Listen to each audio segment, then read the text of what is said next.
banyak orang yang bantu untuk ngangkat batu bata itu.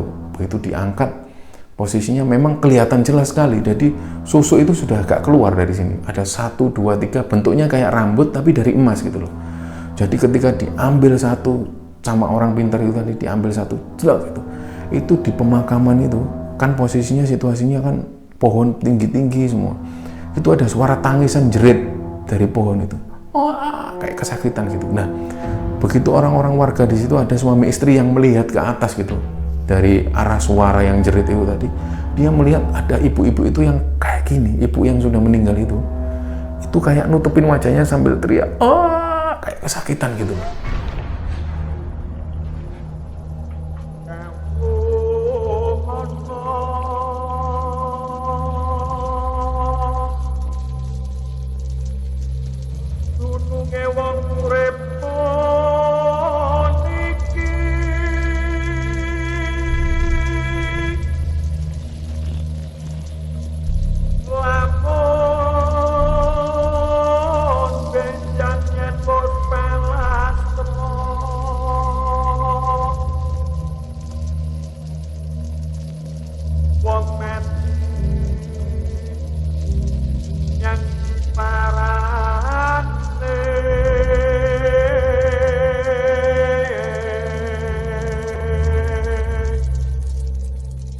Assalamualaikum warahmatullahi wabarakatuh, Sobat Kembara Sunyi dimanapun kalian berada. Ketemu lagi dengan kami Kembara Sunyi untuk menceritakan hal-hal mistis yang ada di sekitar kita. Malam ini saya akan coba cerita tentang kisah mistis dari Pulau Madura. Cerita ini dikirim via email oleh teman kita yang bernama Zen yang ada di Sumeneb. Turma kabra cakanca Madura. Kita coba menceritakan cerita ini dengan gaya Kembara Sunyi. Cerita ini terjadi sekitar tahun 2000 ketika Zen di usia kelas 5 SD. Gimana ceritanya? Sebelum kita lanjut ke cerita, untuk teman-teman yang belum subscribe Kembara Sunyi, segera subscribe, like, komen, dan share. Untuk itu kita mulai langsung ceritanya.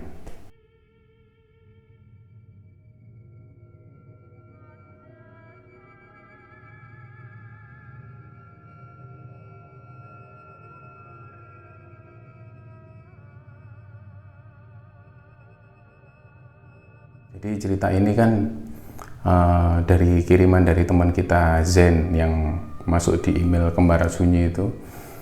Jadi cerita ini berasal dari Sumeneb, Madura. Jadi kita tahu Madura kalau dari Surabaya begitu dekat kan. Tapi di tahun itu memang belum ada jembatan Suramadu ya. Kalau kita mau ke Madura, kita dari Tanjung Perak, Pelabuhan Tanjung Perak Surabaya, nyebrang ke Pelabuhan Kamal, terus urut-urutannya kan seperti itu. Kalau dari sekarang ketika ada Suramadu, dari Surabaya nyebrang ke jembatan Suramadu, terus kita menuju Bangkalan, ketemu Sampang, Pamekasan, lalu Sumeneb. Nah, Zen ini tinggalnya di Sumeneb, tepatnya di Kalianget. Kalianget itu paling timur Pulau Madura, jadi paling pucuk sendiri. Jaraknya dari Surabaya bisa sampai 5-6 jam, kalau nggak salah seperti itu. Cerita ini ketika dia kelas 5 SD, kejadian ini memang dia alami ketika dia kelas 5 SD di kampungnya dia. Jadi di kampung Kalianget itu masih desa, karena jaraknya dari kota Sumeneb hampir 1 jam lah. Di tahun 2000 itu kisah ini terjadi. Jadi sebelumnya itu ada seorang ibu-ibu gitu yang dia merantau ke Jakarta gitu kan. Ibu-ibu ini merantau ke Jakarta. Zaman itu, di saat-saat itu memang jarang ada orang-orang yang merantau. Tapi ibu ini sudah merantau, bekerja di Jakarta, tapi orang-orang desa nggak tahu pekerjaannya apa gitu loh. Nah, kebiasaan orang sana ketika merantau itu biasanya 1 tahun sekali pulang. Di saat Idul Fitri atau Idul Adha, mereka pulang kembali ke desa. Tapi untuk ibu yang ini nggak pulang gitu loh. Jadi dia nggak pulang dalam 1 tahun itu. Ibu ini baru pulang sekitar 3 tahun kemudian dari Jakarta itu pulang. Nah, orang-orang desa saat itu ketika ibu ini pulang, ini orang-orang desa semua pada pangling gitu loh, nggak mengenali karena wajahnya begitu cantik, putih, bersih, dan lebih kelihatan lebih muda gitu loh. Padahal zaman-zaman segitu itu belum ada perawatan-perawatan yang seperti sekarang, kayak seperti perawatan pemutih atau penghilang kerutan wajah dan lain-lain. Memang zaman itu nggak ada. Nah, ada persepsi yang muncul dari warga desa bahwa ibu ini menggunakan susuk gitu kan.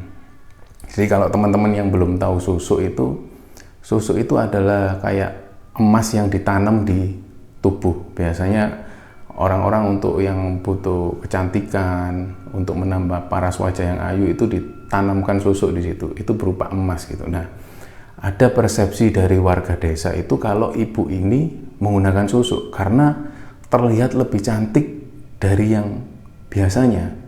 Karena wajahnya biasa-biasa aja. Tapi ketika 3 tahun dia merantau ke Jakarta, pulang-pulang itu wajahnya itu berseri-seri, cantik, putih gitu. Padahal usianya sudah 50 tahun gitu. Nah, di tahun ketiga ketika dia pulang, ini mulai menjadi desas-desus warga kan. Ibu ini menggunakan susuk, ibu ini pakai susuk. Jadi obrolan warga, jadi gosip di seluruh desa gitu kan. Nah, kemudian di lain hari ibu ini kembali ke Jakarta, merantau lagi, terus lama lagi tidak pulang. 2 tahun, 3 tahun tidak pulang. Di tahun keempat dia pulang dengan usia yang lebih tua dari awal mula kan. Awal pulang itu kan dia lebih tua yang jelas.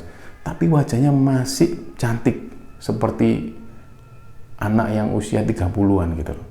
Wajahnya cantik, putih, bersih gitu. Nah, warga desa semakin curiga gitu loh. Ini pasti pakai susuk, nggak mungkin nggak pakai susuk karena wajahnya itu nggak berubah sama sekali gitu. Ini mulai dari desas-desus warga kan. Nah, di tahun yang keempat itu ketika ibu ini pulang ke desanya, ibu ini nggak kembali lagi ke Jakarta. Jadi aktivitasnya cuma di rumah, kadang keluar rumah, cuma ke warung. Jadi nggak pernah bergaul sama warga desa. Jadi situasinya seperti itu. Semakin lama ibu ini semakin nggak keluar-keluar. Ada isu kalau ibu ini mulai sakit-sakitan gitu loh. Ibu ini sakit-sakitan, sakit parah, cuman di rumah aja. Nah, di rumah itu dia punya anak perempuan 3 semua. 3 ini perempuan semua. Sama. Jadi anaknya ini tidak pernah bergaul juga sama warga. Jadi warga ini kurang tahu ibu ini sakit apa, dirawat di mana, tidak ada yang tahu. Cuman ada beberapa orang yang pernah melihat dan pernah tanya ke anaknya, cuman anaknya jawabnya ketus-ketus gitu. Jadi ditanya, ibu kok tidak pernah keluar, apa sakit? Iya sakit, cuman bilang gitu toh. Gitu. Jadi tidak pernah sampai masuk terlalu dalam sakitnya apa, tidak pernah. Cuman pada akhirnya warga desa itu tahu kebenaran yang sebenarnya ketika ibu ini meninggal. Gitu. Jadi pada suatu hari ibu ini dikabarkan meninggal. Nah, warga kampung kan berdoyong-doyong mulai, ibu yang pakai susuk itu loh meninggal gitu. Terus mulai jadi omongan warga kan. Biasa kalau di lingkungan pedesaan di kampung itu kan selalu kalau ada berita yang memang berbeda dari biasanya selalu jadi omongan gitu kan. Jadi desas-desus warga semua, ibu yang pakai susuk, yang mana yang itu loh yang pulang dari Jakarta yang cantik yang tinggalnya di rumah itu meninggal.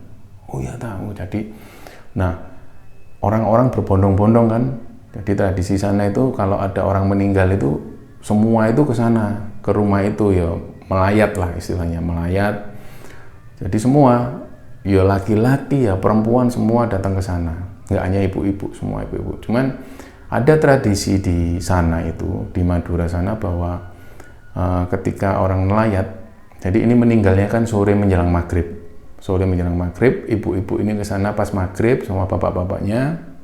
Nah, tradisi sana itu bapak-bapaknya selalu pulang lebih dulu. Nah, ibu-ibunya masih di situ, ya biasa ngobrol, nanya-nanya, saling gosip gitu kan. Sakitnya apa kok bisa meninggal gini, saling ngobrol-ngobrol. Nggak kerasa udah malam, di atas jam 7 malam. Nah akhirnya ibu-ibu, udah malam ini, ayo pulang yuk, pulang. Nah situasi di desa itu kan jarak antar rumah ke rumah ini kan berjauhan, dan di sana itu masih banyak tumbuh pohon-pohon yang besar gitu. Kalau ada tanah kosong itu selalu pohon-pohonnya besar-besar, jadi mirip kayak hutan lah di situ, mirip kayak hutan. Jadi perkampungannya itu jarak antara rumah ke rumah itu jauh gitu. Nah ketika ibu-ibu ini pulang kan saling ke rumah masing-masing. Ada 2 orang ibu-ibu ini yang rumahnya memang agak pojok desa gitu loh. Nah ketika 2 orang ini jalan, di pojokan dekat pos kamling itu ada perempuan yang dia duduk dengan kerudung yang disampirkan biasa seperti ini, duduk diam gitu, ada ibu-ibu. Nah 2 orang ibu-ibu yang mau pulang ini awalnya sudah curiga, sudah nggak enak perasaannya. Bu, kok tak lihat-lihat kayak ibu itu ya, yang meninggal itu ya. Hush, jangan ngomong seperti itu nggak baik ngomongin orang udah meninggal. Enggak, kok dia diem aja gitu. Itu apa rombongan kita? Ya, enggak sih, tapi kok ya ini. Jadi semakin dekat, pas di depannya dia, depannya 2 ibu-ibu ini, itu ada yang noleh dikit gini kan. Ternyata bener, ini ibu yang baru meninggal tadi, yang baru di nyelawat tadi, ini orangnya ada di sebelah pos kamling dengan diam gini. Akhirnya 2 ibu-ibu ini tidak berani melihat sambil ngelewati gitu aja. Begitu setelah ngelewati ibu-ibu ini, si ibu yang udah meninggal ini bilang gini, Bu, makasih ya udah mau nyelawat, bilang gitu. Akhirnya tanpa noleh 2 ibu-ibu ini lari semua, terus bilang ke suaminya masing-masing kalau dia baru saja didatengin sama ibu yang baru meninggal. Lah para suami ini kan tidak percaya, ya tidak mungkin lah Bu, masa orang sudah meninggal kok gitu. Udahlah, jangan bikin gosip yang aneh-aneh. Kapan lalu orang-orang kampung bikin gosip kalau ibu ini pakai susuk? Tidak boleh seperti itu namanya fitnah. Nah suami ini coba menenangkan gitu kan. Akhirnya kejadian ini sudah berlalu. Pada satu malam itu di desa seberang itu ada toko kelontong gitu kan di sana. Memang jarang banget kan toko. Kalaupun ada satu toko itu tokonya selalu besar, menjual barang-barang yang segala macam. Termasuk di situ ada untuk penggilingan, mesin penggiling itu biasanya orang-orang untuk menggiling kopi, menggiling jagung, tepung, bahkan daging di situ. Jadi ada satu toko yang menyediakan itu. Nah, pada malam itu toko ini sudah mau tutup. Jam 9 malam itu kan di desa sudah sepi gitu. Memang kebiasaannya toko itu tutup jam 9. Ketika bapak-bapak ini mau nutup toko, ternyata ada ibu ini berdiri di belakang. Pak, mau nyelep gitu. Nyelep itu mau menggiling sesuatu gitu. Loh, bapak ini kaget kan. Memang bapak ini tidak tahu kalau ibu ini sudah meninggal, tidak tahu karena desa seberang gitu loh.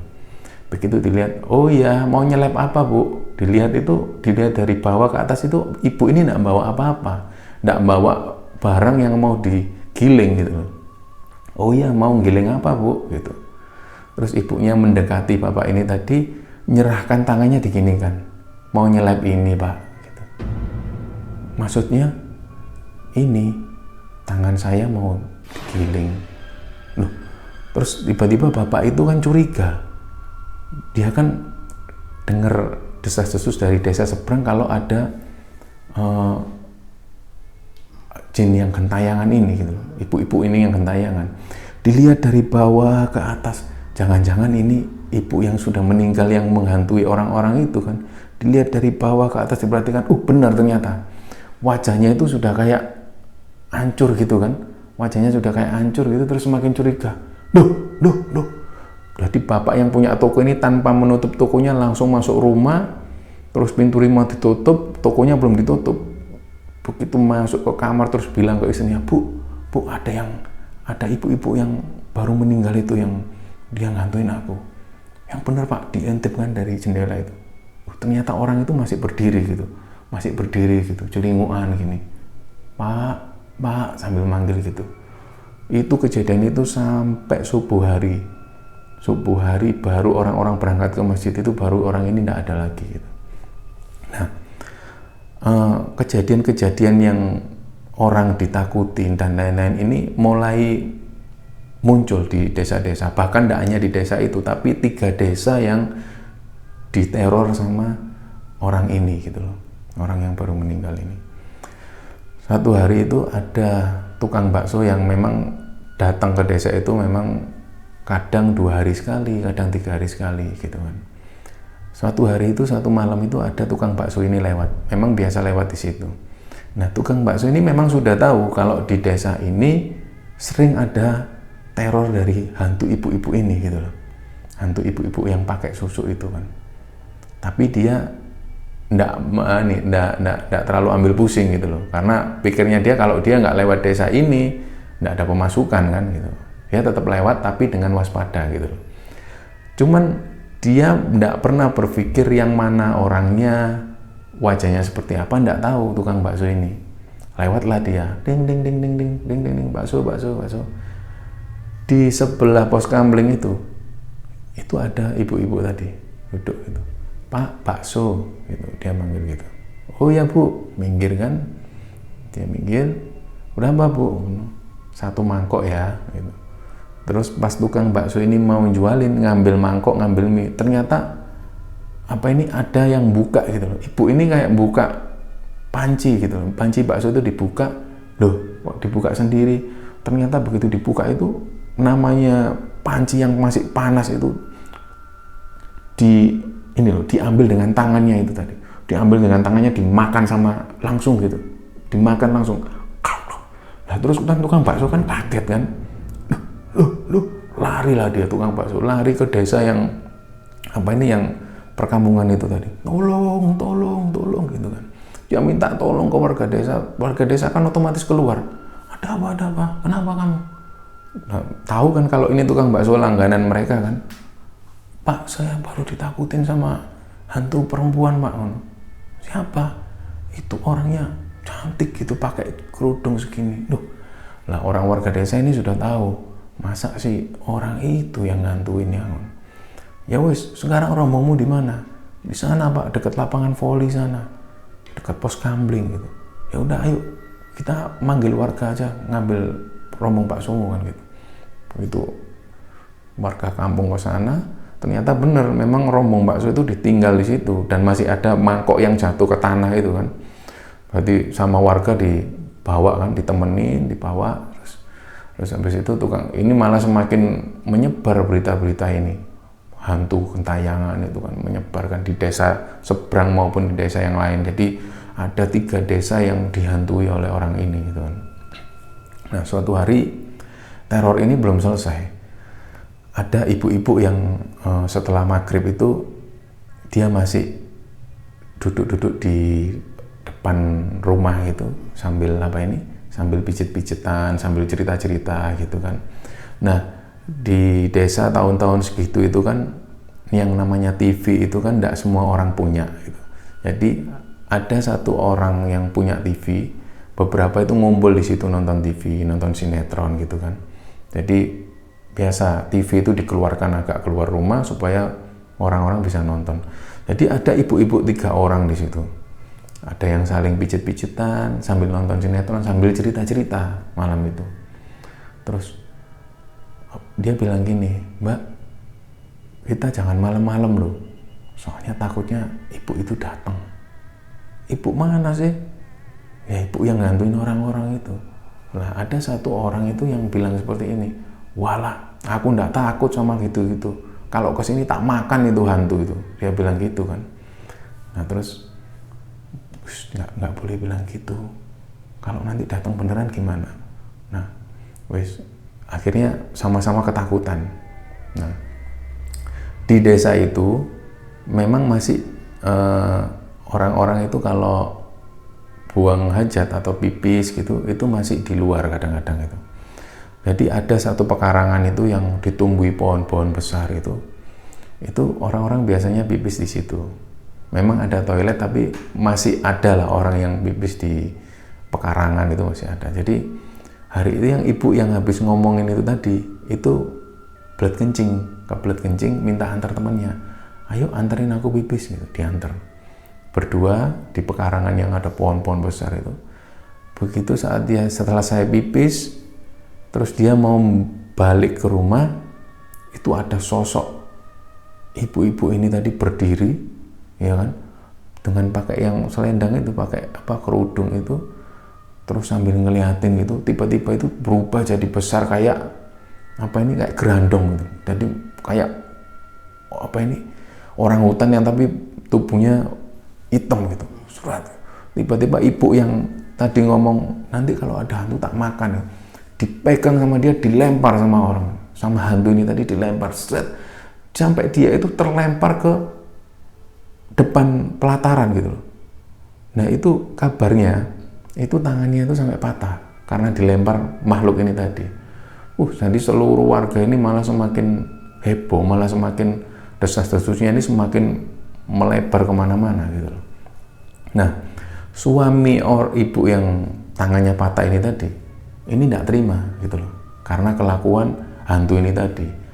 Jadi suaminya ini berinisiatif, kalau gitu tak samperin aja keluarganya, biar tak omongkan keluarganya kalau ibunya ini masih gentayangan dan nakut-nakutin orang gitu loh. Nah didatengin lah situ ke rumahnya ibu ini tadi. Di situ ada 3 anaknya yang perempuan sama suaminya. Dia dia ketemu sama suaminya itu tadi, suaminya ibu ini yang meninggal itu. Dia bilang kalau, Pak, istrimu yang baru meninggal itu, dia itu menghantui seluruh warga, bahkan 3 desa itu dihantui oleh istrimu gitu loh. Nah, si suami merasa nggak terima. Sampean bisa ngomong seperti ini dari mana? Buktinya apa? Buktinya sudah banyak. Si bapak ini bilang, baru aja itu istri saya dilempar, tangannya patah gitu loh. Tangannya itu sampai patah, enggak bisa gerak gitu loh. Nah, karena ini saling bersih tegang, ada kebiasaan di Madura itu yang namanya carok, ya kan? Jadi ya sudah, kalau kamu enggak terima, kita carok. Saya bilang seperti itu kan. Nah terus si orang yang diganggu ini tadi, yang datengin rumahnya, dia juga nggak terima. Ya sudah, tunggu sini, saya mau ambil celurit. Jadi diambil celurit. Jadi kejadian ini sampai membuat warga itu mau carok gitu loh. Jadi tradisi carok itu kan tradisi saling bunuh gitu kan, pakai celurit itu kan senjata khas Madura itu. Jadi begitu orang ini ngambil celurit, ada warga yang menenangkan gitu loh. Mau kemana? Mau tak carok itu. Aku tak mau bacok itu. Karena ini sudah merugikan banyak orang gitu. Nah, karena ditenangkan oleh warga, sudah enggak usah. Yang sana juga ditenangkan, udah enggak usah carok, enggak usah. Ayo kita selesaikan gimana caranya supaya kejadian ini selesai gitu loh. Kalau carok enggak menyelesaikan masalah, dia bilang seperti itu. Jadi kepala desa semua ini turun rembuk semua, dibicarakan sama warga. Jadi titik permasalahannya gimana gitu kan. Nah, warga-warga yang sudah didatengin sama hantu ini tadi mulai cerita, termasuk yang orang punya toko tadi didatengin, terus ada ibu-ibu yang pernah didatengin setelahnya lawat itu, termasuk yang ibu-ibu yang dilempar sampai patah tangannya itu. Dia mulai angkat bicara, dia cerita. Nah, hal ini nggak bisa membuktikan. Suaminya ibu ini tadi ini masih tidak percaya. Saya masih tidak percaya. Bisa aja itu kamu ngarang cerita untuk menjelek-jelekkan keluarga saya. Dia bilang seperti itu kan. Nah, tapi ada salah satu anak si almarhumah ini yang dia bilang, Pak, sudahlah Pak, percaya aja. Loh, kok bisa kamu ngomong seperti itu? Bapaknya bilang seperti itu. Iya, ibu itu datang ke mimpiku, Pak. Aku pernah mimpi, ibu itu datang ke mimpiku. Gimana ceritanya? Jadi ibu ini datang ke mimpinya anak ini tadi. Dia bilang, Dek, tolong ono ibu ya. Ibu minta tolong. Ambilan susuknya ibu. Ibu pakai susuk, nak. Dia bilang gitu. Nah, anaknya juga bilang, yang perempuan ini pada di mimpi itu dia bilang, loh ibu kenapa enggak bilang waktu itu? Iya, ibu malu soalnya. Tolong ya. Akhirnya suaminya percaya kan. Akhirnya, ya Pak, sudah ya, berarti benar ya kalau istri bapak yang baru meninggal itu dia pakai susuk gitu kan. Akhirnya warga sepakat ini. Nah, ada tradisi di sana itu, di Madura itu, bahwa ketika ada orang yang meninggal dan memakai hal-hal semacam itu seperti susuk, jimat dan lain-lain ini harus dilaksanakan prosesinya itu jam 1 dini hari, antara jam 1 sampai jam 2 dini hari. Karena hal ini berkaitan dengan tradisi sana lah. Ya, kita nggak tahu tradisinya seperti apa, yang jelas ada tradisi di sana kalau ada hal-hal semacam itu harus dilakukan prosesinya jam 1 dini hari. Jadi malam itu, di malam ke-40 harinya itu, ini orang-orang berkumpul semua untuk bersiap-siap melakukan prosesi itu gitu kan. Jadi nanti itu dilakukan di pemakaman, digali lagi kuburannya, terus kemudian susuknya diambil gitu, supaya dia bisa tenang lagi gitu. Nah, malam itu semua warga ini melean istilahnya, begadang semua untuk nunggu jam 1 dini hari, termasuk anak-anaknya, termasuk warga kampung, semua di situ semua. Jadi semua warga di situ terus kumpul semua. Ada 3 anaknya ini juga datang di pemakaman. Begitu jam 1 digali makamnya oleh warga kampung. Nah, di Madura itu kalau ada jenazah yang dimakamkan itu pakai kayak apa ini, bata putih itu, kayak semacam semen gitu tapi putih ditata-tata gitu. Ketika diangkat itu beratnya minta ampun semua. Jadi banyak orang yang bantu untuk ngangkat batu bata itu. Begitu diangkat, posisinya memang kelihatan jelas sekali. Jadi susuk itu sudah agak keluar dari sini. Ada 1, 2, 3, bentuknya kayak rambut tapi dari emas gitu loh. Jadi ketika diambil satu sama orang pintar itu tadi, diambil satu jelek gitu, itu di pemakaman itu kan posisinya, situasinya kan pohon tinggi-tinggi semua. Itu ada suara tangisan jerit dari pohon itu.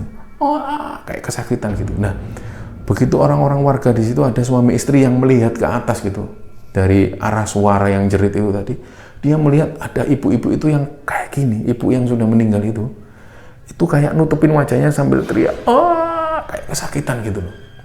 Nah, sampai suami istri itu berpelukan gini, saking takutnya gitu loh. Begitu yang susuk kedua ditarik, gitu, itu dia jerit lagi, kayak kesakitan gitu loh. Sampai susuk yang ketiga ditarik itu sakitan kayak nangis gitu. Jadi semua warga itu yang hadir di pekuburan itu dengar semua gitu loh. Setelah itu sudah dimakamkan, si anak 3 cewek ini tadi, anaknya ini nangis semua kan, karena ngelihat kondisi ibunya seperti itu gitu kan. Udah, setelah ditutup lagi makamnya, orang-orang kembali beraktivitas seperti semula. Besoknya sudah nggak ada gangguan-gangguan seperti itu. Tapi ada beberapa warga yang sempat juga ketemu dengan ibu ini dengan kondisi yang ibu ini malu, nggak seperti awal yang dia pede menampakkan dirinya yang cantik gitu, enggak. Jadi ada satu orang yang pulang dari merantau juga, kebetulan pulang itu malam hari karena transportasinya itu kan memerlukan banyak transportasi. Begitu nyampe desanya ini malam hari jam 1 dini hari itu dia pulang. Ini di berapa tahun setelah kejadian itu ya, dia pulang ke desa itu sendirian gitu kan, masuk ke desa itu ada ibu-ibu ini yang dia itu duduk di bawah tanah itu sambil dia itu nutupin mukanya gini. Lah, si anak yang baru datang, orang yang baru datang masuk desa ini, dia kan curiga, Bu, ngapain kok duduk di sini gitu kan. Terus dicoba gitu kan, Bu, ibu ini masih gini, masih nutupin wajahnya gitu kan. Terus, Bu, ibu ngapain di sini? Lah begitu dibuka itu wajahnya hancur semua gitu kan. Wah, gitu kan. Dia itu menjerit ke orang ini, kaget kan, lari. Orang ini lari, akhirnya desas-desus warga ini muncul lagi bahwa ibu ini masih gentayangan gitu kan. Nah, kejadian itu berlangsung lama sampai jadi cerita turun-temurun. Nah, rumah yang ditempatin ibu ini, yang ditempatin 3 anaknya sama 1 suami ini, mulai tahun 2000 sejak yang susuknya diambil di pemakaman itu, mulai kejadian itu sudah tidak ditempatin lagi sampai hari ini, sampai tahun 2020. Jadi ada 20 tahun rumah itu masih kosong, tidak ditempatin. Nah, ada kejadian, ada satu hal yang menarik dari cerita ini ketika si Zen ini bilang bahwa ketika susuk diambil, ini mau dibuang kemana itu, ini selalu ada gangguan gitu loh. Susuk ini yang ngisi, jin yang masuk di susuknya itu, dia itu mintanya dia dikembalikan ke rumahnya ibu ini gitu loh. Dia minta ditaruh di sebuah kayak guci keramik itu, kecil gitu, ditaruh di situ, minta ditempatkan di rumah, maunya seperti itu gitu loh. Jadi sampai hari ini susuk ini masih ada di rumah itu, dan rumah ini masih kosong selama 20 tahun. Selama 20 tahun rumah ini masih kosong, dan orang-orang kalau lewat di depan rumah itu selalu takut. Apalagi ketika jam 1, antara jam 1 dini hari sampai jam 2 dini hari. Banyak sering penampakan-penampakan yang ganggu orang-orang antara jam segitu. Jadi orang-orang itu sampai hari ini sekitar jam 7 malam itu sudah masuk rumah. Kalaupun dia pulang dari kondangan, dari apa, tidak berani di antara jam-jam segitu. Lebih baik dia nginep daripada pulang jam 1 sampai jam 2. Karena sudah pasti ibu yang ini pasti menghantui dengan wajah yang menyeramkan itu. Nah, suatu ketika di tahun 2019 ada warga dari Sapudi itu Sapudi. Itu ada pulau Sapudi ya, di dekat Madura itu, luar pulau itu, warga situ itu ada kebiasaan kalau warga dari Sapudi yang meninggal, dimanapun dia berada harus dimakamkan di Sapudi, di tanahnya itu tadi. Nah, ada warga dari Sapudi yang merantau ke Sumeneb, kerjanya di Sumeneb, kebetulan dia meninggal. Hari itu meninggal, jam 10 malam dia meninggal, dan tradisinya harus dibawa ke Sapudi. Jadi yang mengantarkan itu ada sekitar 8 orang, 6 orang naik mobil, 2 orang naik sepeda motor, diantar gitu jenazahnya menuju ke Sapudi. Jadi lewat ke pelabuhan gitu, masuk ke pelabuhan, dinaikkan kapal menuju ke Pulau Sapudi gitu. Jadi kejadian itu sekitar jam 10, jam 11 malam, mobil ini mengantar jenazah menuju ke Pulau Sapudi, 2 orang yang naik motor ini kembali ke Sumeneb, kembali ke desanya tadi Kalianget itu. Saat mereka 2 orang ini kembali ke Sumeneb, itu sekitar jam 12 masuk ke jam 1 dini hari. Mereka berdua benar-benar lupa kalau ada tradisi atau ada kebiasaan kalau jam 1 dini hari ibu ini selalu gentayangan di sekitar situ gitu. Nah, 2 orang ini memang mungkin lupa karena sudah bertahun-tahun kejadian itu, dan tidak pernah ada warga yang keluar di jam-jam itu. Tapi karena setelah ada mengirimkan jenazah malam hari yang darurat itu, dia kemudian lewat, nggak tahu kenapa dia sengaja kepingin lewat di depan rumah ibu itu. Lewat di depan rumahnya ibu itu, Ibu Susuk namanya gitu, karena dia pakai susuk kan. Kita lewat di depan rumah Ibu Susuk yuk, kita lihat keadaannya gimana rumahnya, apa sudah ada yang nempatin, apa keluarganya sudah balik ke situ apa belum gitu. Nah, 2 orang ini bilang gitu, ya wes ayo, iseng-iseng gitu kan lewat. Begitu lewat di depan rumah persis, nggak ada apa-apa, kejadian nggak ada apa-apa. Nah, masuk di kayak lapangan voli itu, ada pos kamling, ada lapangan dengan pohon-pohon yang besar itu ada ibu-ibu satu. Dari kejauhan itu sudah di tengah jalan itu sambil manggil-manggil gini, mas, wajahnya hancur semua. Nah, di jalan itu, jadi 2 orang ini naik motor. Nah, ibu-ibu ini di pinggir jalan itu, kadang itu jalan di tengah itu mau memberhentikan 2 orang ini. Mas, tolong mas. Nah, 2 orang ini akhirnya ketakutan, jatuh motornya, mereka lari berdua. Lari kenceng, sekenceng-kencengnya wis. Akhirnya dia ketemu di masjid di seberang jalan raya itu, dia di situ. Dia di situ sampai subuh nggak berani pulang. Jadi motornya di situ. Akhirnya berita ini nyebar kembali bahwa di tahun itu berapa tahun kemudian, bayangkan 19 tahun kemudian ketika yang katanya ibu ini sudah nggak gentayangan, ternyata masih ada yang nakutin gitu, masih gentayangan gitu. Nah, ada pemikiran dari orang-orang pinter di situ bahwa yang nakut-nakutin itu adalah jin korin yang, atau jin yang ngisi di susuknya ini tadi gitu loh. Jadi susuk ini kan masih ditinggal di rumah kosong ini tadi. Sampai hari ini rumah ini kosong. Sampai hari ini rumah ini kosong dan belum ada yang menempati. Dan kebiasaan ketika jam 1 dini hari, antara jam 1 sampai jam 2, itu selalu ada yang gentayangan. Nah, yang mengirim email ini ke Kembara Sunyi, si Zen ini bilang bahwa, Mas, kalau misalnya cerita ini mau ditayangkan oleh Kembara Sunyi, mau diceritakan kembali, minta tolong jangan sampai cerita ketika jam 1 dini hari atau sekitar jam segitu. Atau ketika untuk teman-teman yang mendengarkan di YouTube, jangan jam segitu. Karena takutnya orang ini bisa datang.